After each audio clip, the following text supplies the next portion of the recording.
네, 소비에 대해서 과세하는 것이 부가가치세라면 소득에 대해서도 당연히 세금이 과세가 되겠죠. 그것을 우리는 소득세라고 표현을 하는데요.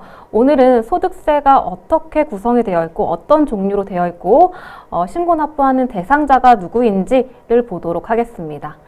자, 먼저 타이틀 보시면 소득이 있는 곳에 세금이 있다라고 되어 있죠. 그래서 소득에 대한 세금은 소득세라는 표현을 하고 있고요. 이러한 소득세는 크게 세 가지로 분리가 됩니다.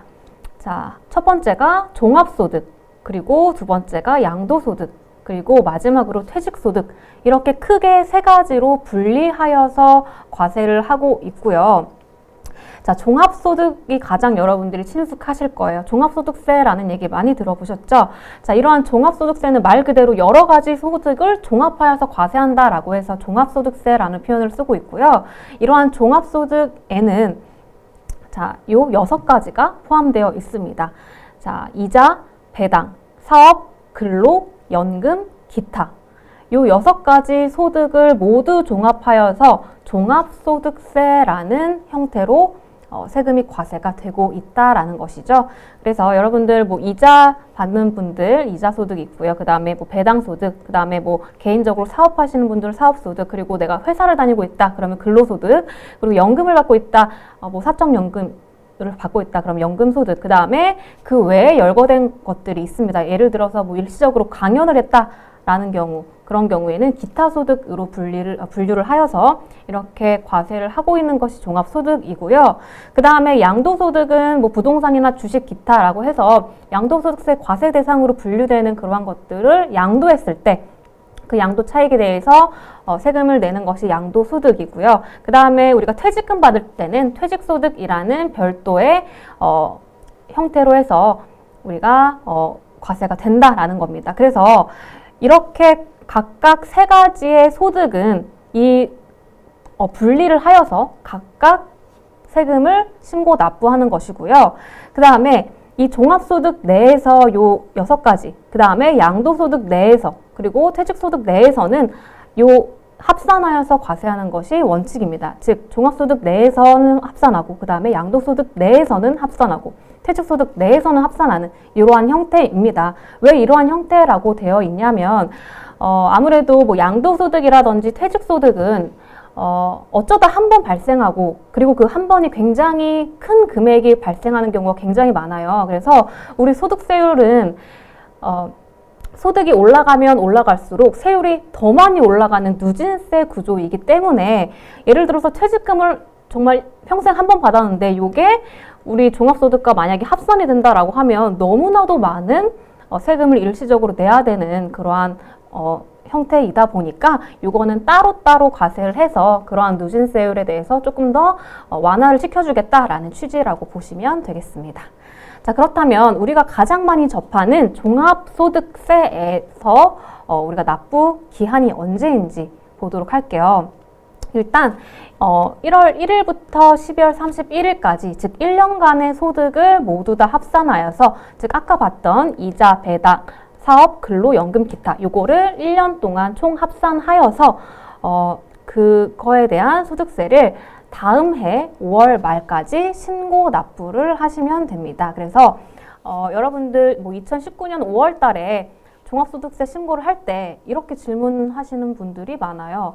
2019년에 대해서 아직 소득이 지금 발생하는 중인데 어떻게 종합소득세 신고를 하냐라고 물어보시는 분들도 계신데, 2019년 5월 달에 신고하는 종합소득세는 2018년, 즉 직전 연도에 대한 소득에 대한 신고 납부라고 보시면 되겠습니다. 자, 이렇게 해서 종합소득세 신고 납부가 이루어지게 되고요.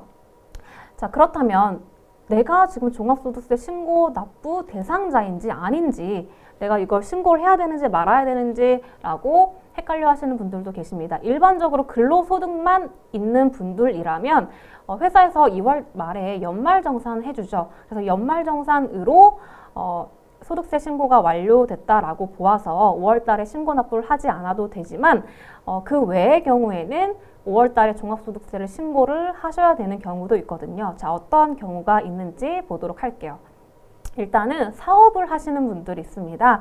개인 사업자인 경우에는 즉 사업자 등록번호를 가지고서 개인 형태로 사업을 운영하시는 분들 같은 경우에는 5월 달에 반드시 종합소득세 신고가 이루어져야 되고요.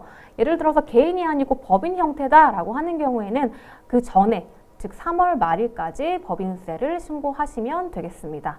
자, 그 다음에 두 번째는 프리랜서라고 해서 일반적으로 3.3% 원천징수 대상자라고 얘기를 하시는 분들이 있죠. 예를 들면 뭐 모델이라든지 영업하시는 분들 또는 보험 모집하는 분들 그리고 뭐 웹디자이너 또는 강사 이러한 직업을 하시는 분들은 3.3%로 원천징수를 당하고 그 나머지만 지급을 받게 되거든요. 그래서 그렇게 지급받은 것들을 1년 동안 합산해서 다음 해 5월 말에 반드시 종합소득세를 신고를 하셔야 되겠습니다.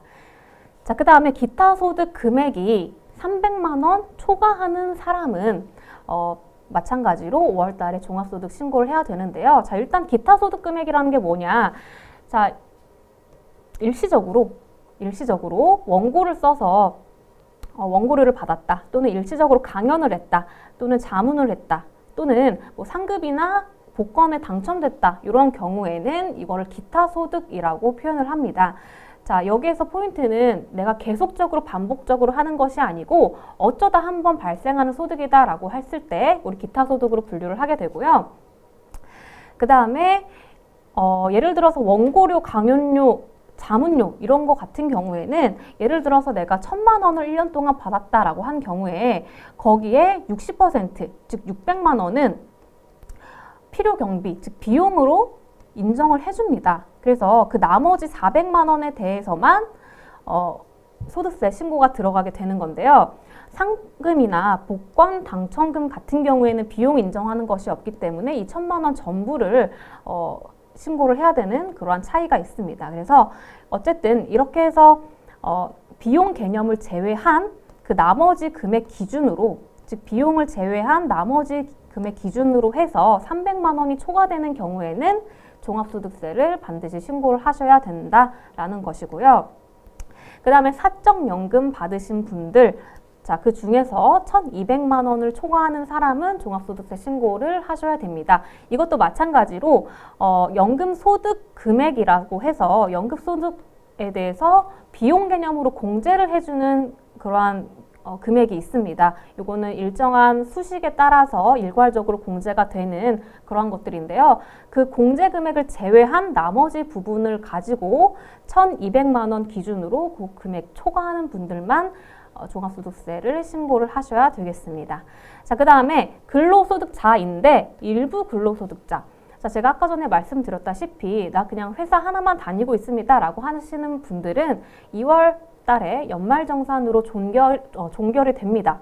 하지만 자, 연말정산을 만약에 하지 않은 경우 그런 경우에는 5월 달에 내가 따로 종합소득세 신고를 하셔야 되겠고요.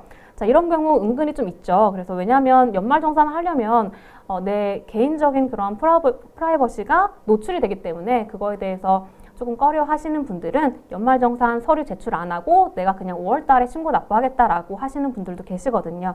자, 이런 것처럼 연말정산 하지 않은 경우에는 내가 따로 신고를 해야 된다라는 것이고 또는 2인 이상으로 받은 근로소득, 즉 내가 회사를 여러 군데를 다니고 있다라고 하는 경우에는 여러 군데의 회사를 모두 다 합산하여서 5월 달에 신고 납부를 따로 하셔야 됩니다. 그리고 공적인 연금소득, 퇴직소득, 그리고 연말정산 대상 사업소득이 있는 경우에도 내가 따로 근로소득자지만 종합소득세를 따로 신고해야 된다라고 보시면 됩니다. 참고로 연말정산 대상 사업소득이라고 하시면 보험을 모집하시는 분들이나 또는 방문 판매하시는 분들이 해당이 되겠습니다. 자, 그 다음 마지막으로 금융소득이에요. 그래서 금융소득이라고 하면 이자소득과 배당소득을 합해서 금융소득이라는 표현을 하는데요. 자, 이 금융소득이 2천만 원을 초과하시는 분들 굉장히 큰 자산을 갖고 계시는 분들이죠. 이렇게 많은 금융자산을 갖고 있는 분들이라면 따로 종합소득세를 신고를 하셔야 된다라는 거죠. 그래서 이자 또는 배당으로만 2천만 원이 초과된다라고 하시는 분들도 종합소득세를 반드시 따로 신고를 하셔야 되겠습니다. 자, 이렇게 해서 우리 오늘 종합소득세에 대해서 봤습니다. 여러분들 수고 많으셨고요. 다음 시간에 다시 또 뵙도록 할게요.